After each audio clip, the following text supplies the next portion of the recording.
Hey, welcome back to example 2 in our notes for piecewise functions. And in example 2, we're going to graph these piecewise functions a and b.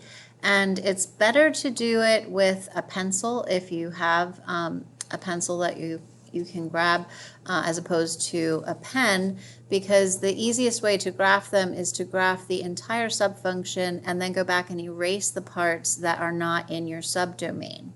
Okay, now since I'm on the dry erase board, I'm going to have to use a marker to do this. So I'm going to be making just little dots and then I'll go back and erase them.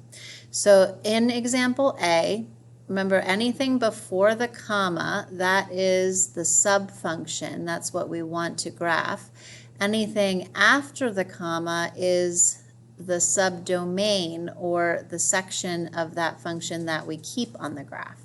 So if I look at this function x plus 3, that's a linear parent graph, so it makes a diagonal line, and it's been translated up 3 units. So I'm going to go up 1, 2, 3.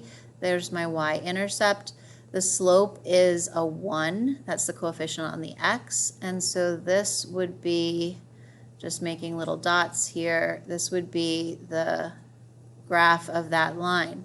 Now I'm not going to draw the entire line through there because I only want the section where x is strictly less than -1. So I come over here to -1 on my x-axis, and then I'm going to go up to the function, and since it's non-inclusive, I'm going to make an open circle. So open circle at -1 on that line. And then I keep the values that are less than the -1. So I'm heading to the left. And then with the eraser, I'm going to go back and get rid of anything that was to the right of -1. Okay, and that would be my subfunction x plus 3 over the subdomain x is strictly less than -1. Okay, now my second subfunction, this is everything before the comma, that's a negative x squared plus 3. Oops, made a mess. Let's try that again. So negative x squared plus 3. And that is over the subdomain x is strictly greater than -1. So this is the parent graph of a quadratic function. It's a parabola which has been translated up 3 units and then reflected in the x-axis. So I'm going to take the vertex and go up 1, 2, 3, and then instead of up 1, right 1, we're going to go down and to the right 1, down and to the left 1. And then if I substitute in a 2 for my x, 2 squared is 4 times -1 is -4 plus 3 is -1. So the point 2, -1 is on my graph, right? Similarly, if I were to follow that reflected over the over the y-axis, that would be -2. -1, and then this would be the parabola, but I'm just going to dash it in so we can see where it lives here on the graph. Now the subdomain is x's that are strictly greater than -1. So I have an open circle at -1 because there's no equals there, and I keep this graph going to the right. Then I'm going to erase everything that was to the left of -1. Okay, and that would be my piecewise function.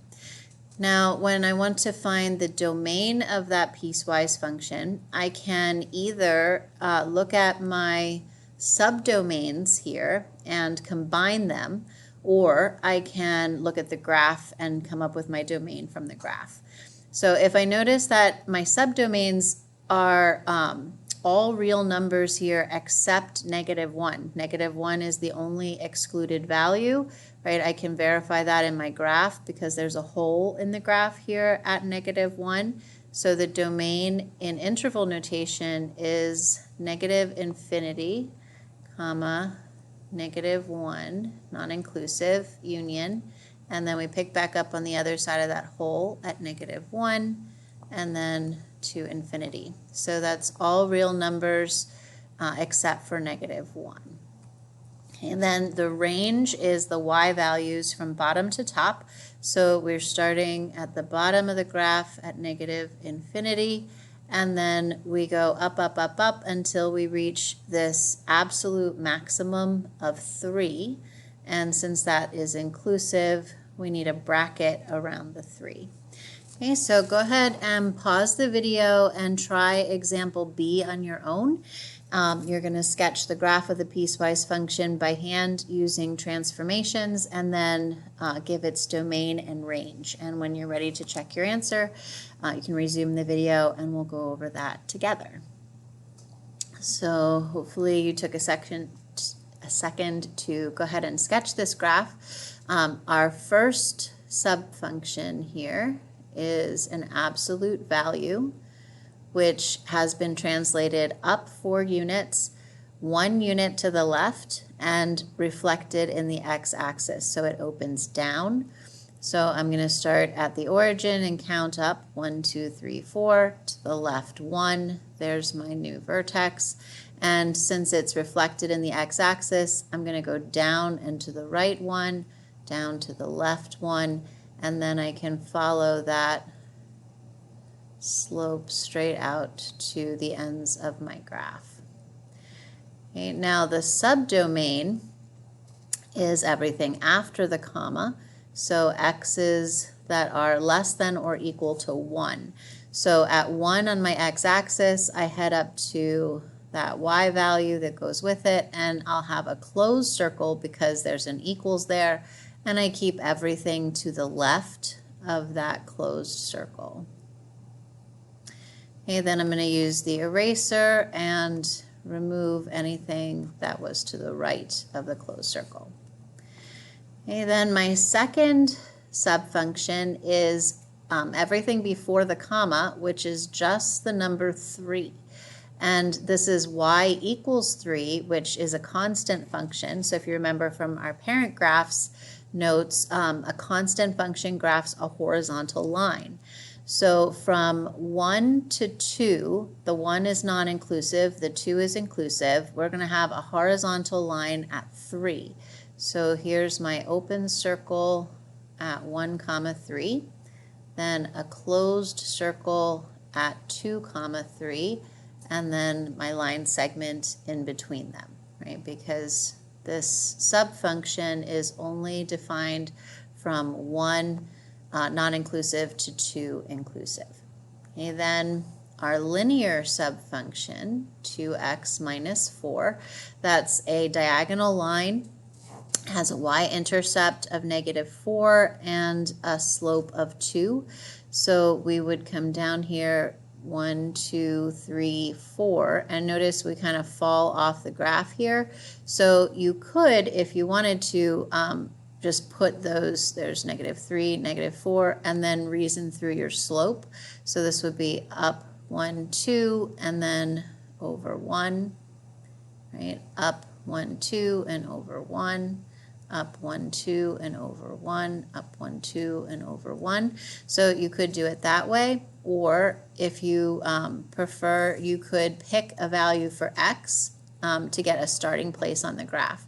So for example, if I put 3 in for my x, 2 times 3 is 6, minus 4 is 2, so the point 3, 2 is on the function. And then I could use the slope to count the rise over run to sketch the rest of it. So I can see then my subdomain is x's that are strictly greater than 2. So at 2, I have an open circle because there's no equal sign there, and I keep all these points that are to the right and erase everything that was to the left. And that would be the graph of the function, the piecewise function. Okay, now the domain, I can either combine all of my subdomains to read the domain, or I can look at the graph. So if I think through this graph, I'm starting along the x's here on the left side at negative infinity. And then I keep going, and the first place I want to look out for is this open circle here at 1, but because there's also a closed circle at 1, right, the 1 is inclusive.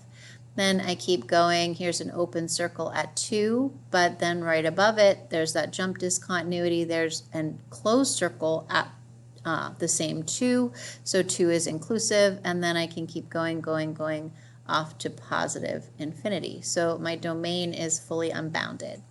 Then the range, that's the y values starting at the bottom up to the top. So our lowest y value here is negative infinity. And then we're rising up. Here's an open circle at y equals 0, but notice it gets closed in from the left side of the graph. Here's an open circle at y equals 3, but again, it gets closed in. Right, here's a relative maximum at 4, but I see that on this side, this piece is going past it up all the way to positive infinity. And so despite all of these discontinuities, right, we have 2 jump discontinuities there, our domain and range are both fully unbounded.